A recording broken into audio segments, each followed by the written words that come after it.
Се докажува дека пчеларството може да биде доходовен бизнис или примерен или како дополнителна работа за семејството. Не само во Струмица, пчеларството може да биде успешен бизнис во сите краишта на Македонија.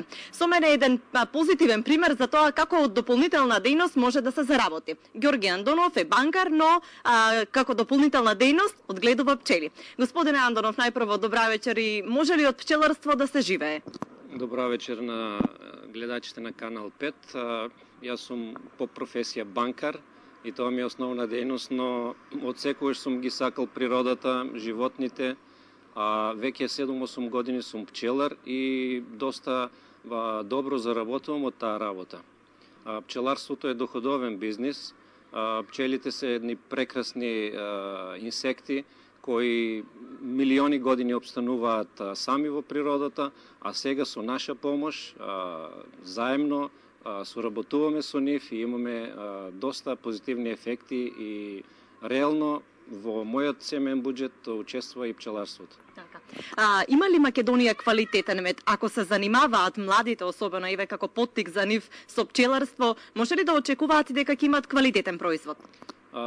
Ова е прилика да кажам дека минатата недела учествувавме со нашиот мед од Македонија, поточно од Гевгелиско, од село Негорци, на сајмот за традиционална храна во Торино, Италија, Салон дел Густо, со помош на нашата организација Сдружение во Македонија, Slow Food Македонија. Благодарност и до нив, ние возможија да учествуваме таму и да освоиме второ место во светот.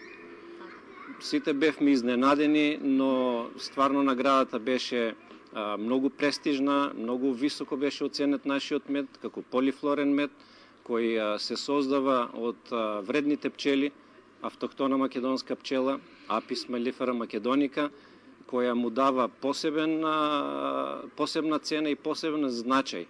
Бидејќи во светот постојат неколку видови на пчели, една од тие и Apis mellifera macedonica. Карактеристична за нашата територија. Да, имаме и здружение кое во Македонија ја чува и одгледува и ја подобрува таа пчела, здружението МакБи, каде и јас сум член и заедно со нив нашиот мед освои втора награда на Салон дел Густо во Торино.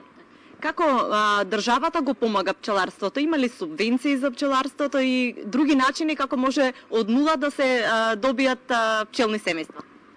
Има големи можности, бидејќи секоја година има директни плаќања кои се во износ од 600 денари по пчелно семејство, но исто така и преку Агенцијата за вработување се одобруваат средства за таа намена. Ако некој заинтересиран млад пчелар може да учествува во таа програма и да добие до 3000 евра неповратни средства за инвестирање во оваа дејност.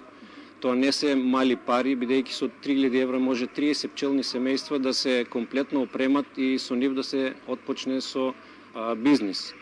Во Македонија постојат здруженија на пчелари во секој град во Македонија. Може младите заинтересирани невработени лица да се јават во било кое пчеларско здружение, таму ќе најдат на разбирање од колегите пчелари, ќе им биде објаснето, ќе им биде доближена таа дејност и верувам дека многу од нив ќе се зафатат да ја работат.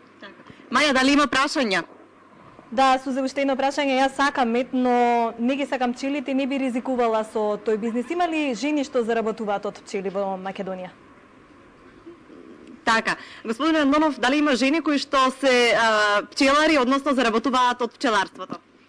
Во нашето здружение во Струмица има две жени пчеларки, од кои едната од село Иловица доби и 85 пчелни семејства како учествува еден проект преку рурален развој.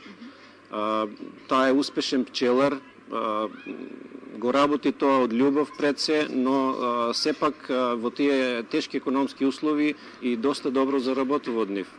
И втората жена пчелар е во Смоларе, која има своја работа, таа е вработена во комуналец во Струмица, но тоа е дополнителна дејност и во Смоларе произведува многу квалитетен мед од костен.